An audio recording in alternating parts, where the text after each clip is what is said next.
বিস্ময়কর এক জুতা বানিয়ে রীতিমতো স্টার হয়ে গেছেন কেনিয়ার এক যুবক। এক জুতা দিয়ে 3 ধরনের কাজ করা সম্ভব বলে দাবি করেছেন তিনি। তবে এখন পর্যন্ত ওই যুবক জুতা বাজারে ছাড়েননি। এই জুতা অন্ধকারে আলো দেবে, গান শোনাবে, আবার হাঁটতে হাঁটতে পায়ে ব্যথা হলে করবে মাসাজ। অত্যাধুনিক এই জুতা আবিষ্কার করেছেন 22 বছর বয়সী কেনিয়ার টেডি জিয়াকভ অমন্টি। ইউএসবি পোর্টের মাধ্যমে এই জুতায় গান বাজানো যাবে, চলবে এফএম রেডিও, হেডফোনেও শোনা যাবে গান।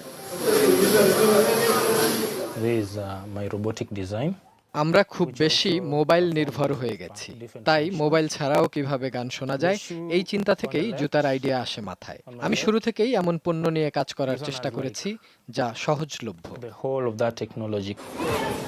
জানান, স্থানীয় ইলেকট্রনিক্সের দোকান থেকে এই জুতার সরঞ্জাম সংগ্রহ করেন তিনি।